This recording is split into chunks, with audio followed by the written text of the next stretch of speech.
A vida nos apresenta muitas dificuldades. E, em geral, nós cristãos, nós sabemos lidar com elas.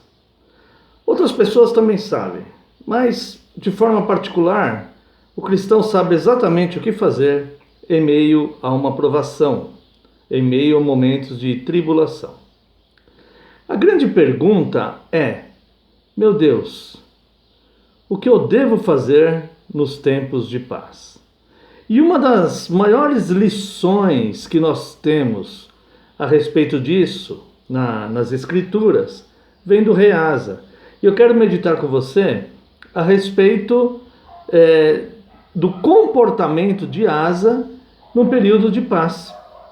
Está lá no segundo livro das Crônicas, capítulo 14. Depois você lê lá inteiro, 14, o 15, tá bom? Nós vamos analisar somente algumas coisas, alguns aspectos dessa questão. Quando nós passamos momentos de adversidades, e parece que eles estão, a maioria, né? A maior parte do tempo, não existe ninguém que passou por este mundo e não enfrentou problemas, né? A própria história da humanidade, ela é repleta de guerras. Em todos os milhares de anos da história da humanidade, só temos registro de 336 anos onde não houveram guerras, onde não foram registradas guerras. Nem sabemos se não houveram, mas pelo menos não houve os registros, né, de guerra. E mesmo assim não foram tempos contínuos. Ao longo dos milhares de anos da história, nós encontramos aí períodos, normalmente períodos curtos, de paz, onde não houve guerras no mundo.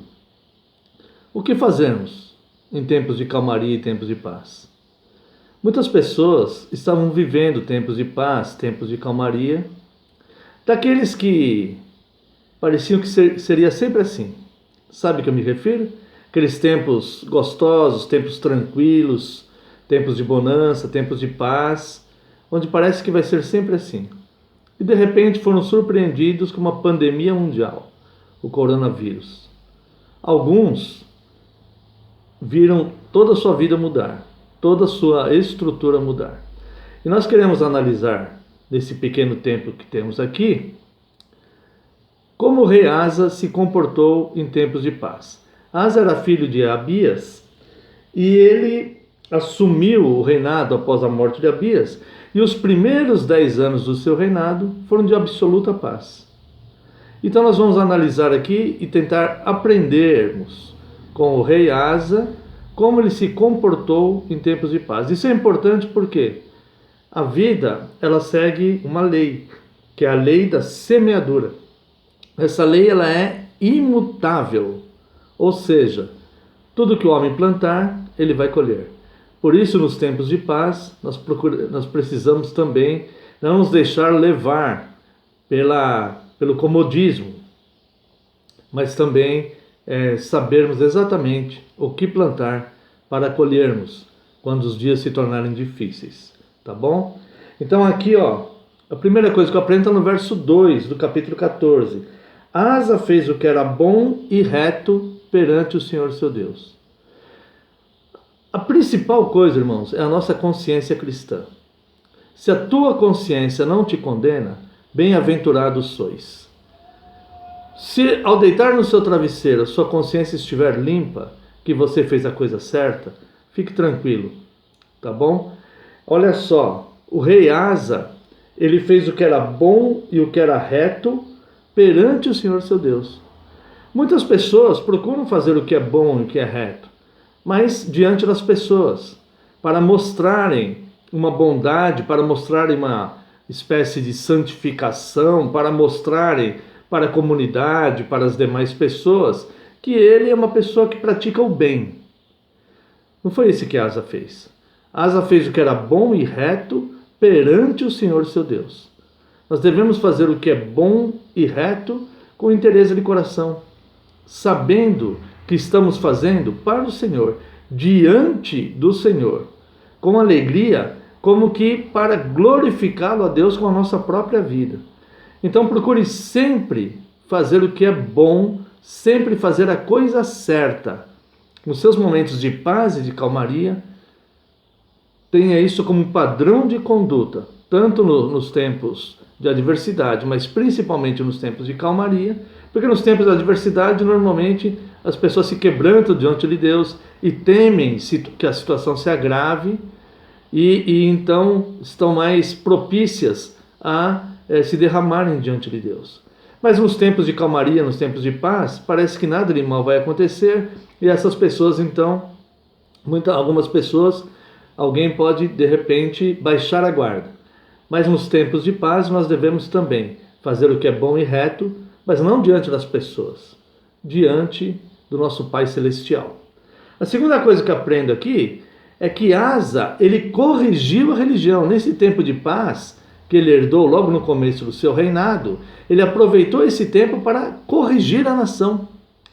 E ele corrigiu a religião da nação, está aqui no verso 3 ao 5, porque aboliu os altares dos deuses estranhos e o culto nos altos, quebrou as colunas e cortou os postes ídolos, ordenou a Judá que buscasse ao Senhor, Deus de seus pais, e que observasse a lei e o mandamento. Também aboliu de todas as cidades de Judá o culto nos altos e os altares do incenso, e houve paz no seu reinado. Nos nossos tempos de paz, nós devemos corrigir a nossa própria religião. E eu chamo de nossa religião própria, é a nossa intimidade, o nosso relacionamento com Deus. Devemos corrigir eventuais falhas. Muitos de nós podem adquirir ao longo do tempo crenças que não são bíblicas, ou herdar dos nossos ancestrais, dos nossos familiares, pais e avós, uma tradição que se opõe às Escrituras. Ou até mesmo práticas comportamentais ou cerimoniais que não têm nada a ver com a palavra de Deus. Então nós devemos, nos momentos de paz, meditar nas Escrituras e procurarmos em nós mesmos se nós temos algumas dessas crenças, se nós temos eventualmente alguma falha na nossa intimidade, no nosso relacionamento com Deus, na nossa fé. A nossa fé talvez ela não seja genuinamente bíblica. Talvez a nossa fé esteja contaminada por conceitos que são pregados, são distribuídos aí, né? Principalmente em tempos de internet, onde as pessoas veem diversos tipos de pregação, ou de cerimônias, ou de cultos, né? Pela internet, pelo YouTube, nas redes sociais. Então nós devemos muitas vezes olhar para nós mesmos e corrigirmos o nosso relacionamento com Deus. A nossa religião interna, íntima. Analisar para ver se não estamos contaminados com alguma falsa crença ou alguma conduta que não é aquela que o nosso Deus espera do nosso comportamento. A terceira coisa que ele fez, então a primeira foi fazer o que é bom e o que é reto diante do Senhor. A segunda é corrigir a sua religião. A terceira é edificar. Nós vemos aqui no verso 6 a 8. Edificou cidades fortificadas em Judá, pois havia paz na terra. E não houve guerra contra ele naqueles anos, porquanto o Senhor lhe dera repouso. Disse a Judá: edifiquemos essas cidades, cerquemo-las de muros e torres, portas e ferrolhos, enquanto a terra ainda está em paz diante de nós, pois temos buscado ao Senhor nosso Deus, temo-lo buscado e ele nos dá repouso de todos os lados. Edificaram e prosperaram. Tinha Asa no seu exército 300.000 de Judá, que traziam pavês e lança, e 280.000 de Benjamim, que traziam escudo e atiravam com arco. Todos eram homens valentes. Então, durante o período de paz, Asa aproveitou esse tempo de paz para edificar. E edificou cidades fortificadas. Eu convido você a edificar a sua vida na palavra de Deus, edificar a sua família, edificar a sua igreja, edificar a sua vida social, seus relacionamentos interpessoais, sempre da perspectiva da palavra de Deus, tomando como exemplo a palavra de Deus. E aqui nós vemos que Deus, em troca disso, deu repouso a eles por todos os lados. E Deus o fez prosperar. A verdadeira prosperidade que vem de Deus, que nem sempre é riqueza material. Na maioria das vezes não é. Mas é autorrealização, é paz interior E é a prosperidade naquele sentido de nada, absolutamente nada, que necessitamos nos faltar. Então o rei Asa aproveitou o seu tempo de paz para fazer o que era bom, o que era reto diante do Senhor, corrigir a sua própria religião e edificar a sua vida. Até que enfim veio o tempo da calamidade.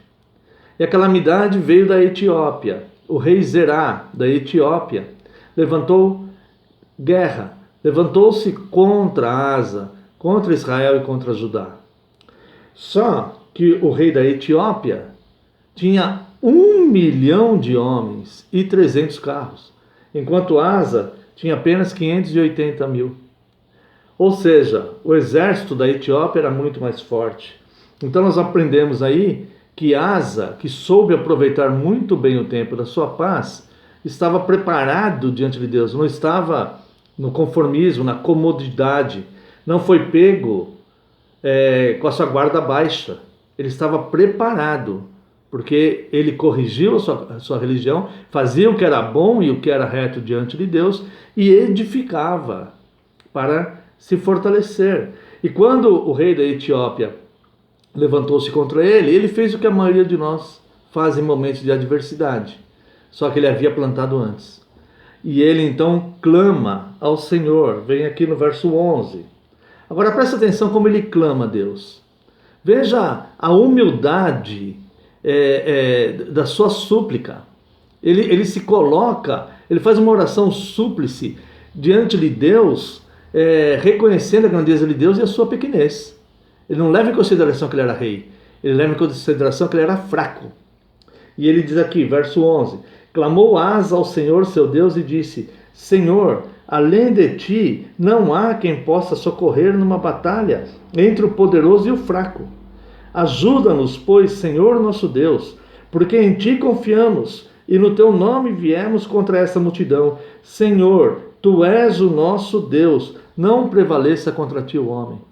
Então aquele homem que nos tempos de paz poderia estar apenas se regalando, vivendo em orgias, em bebedeiras, vivendo para o seu bel prazer, fazendo decretos injustos à sua população porque ele era rei. Não, aquele homem que aproveitou os tempos de paz para plantar boas sementes, foi o homem que no tempo da adversidade reconheceu diante de Deus que somente Deus pode livrar o fraco diante do poderoso. Não existe salvação que não venha de Deus. A salvação não vem dos carros, dos cavalos, das armas, do dinheiro, da força física ou da qualidade intelectual. A salvação, ela vem do Senhor dos exércitos, que criou os céus e a terra. E ele reconhece então a sua pequenez e fala: o Senhor é o nosso Deus. E só o Senhor pode livrar o fraco diante do poderoso. E a resposta de Deus veio aqui no verso 12. Nós vemos: o Senhor feriu os etíopes diante de Asa e diante de Judá, e eles fugiram. Asa e o povo que estava com ele os perseguiram até Gerar, e caíram os etíopes sem restar nenhum sequer, porque foram destroçados diante do Senhor e diante do seu exército, e levaram dali muito grande despojo. A vitória tem que ser sempre diante do Senhor, porque é só Deus que concede a vitória. As vitórias que as pessoas conquistam sem a ação de Deus, elas são ilusórias, porque elas fazem parte da colheita negativa. Agora Asa, ele foi pelo caminho certo. Ele fez tudo correto diante de Deus. E Deus então o honrou com paz, repouso, prosperidade. E no dia da adversidade, Deus se levantou e derrubou aqueles que os afrontavam, que os oprimiam. Para nós terminarmos, Asa venceu. Por quê? Fez o que era bom e reto diante do Senhor. Ele não se acomodou no seu período de paz e de tranquilidade, fazendo o que era errado. Mas ele continuou fazendo o que era bom e o que era reto perante o Senhor seu Deus.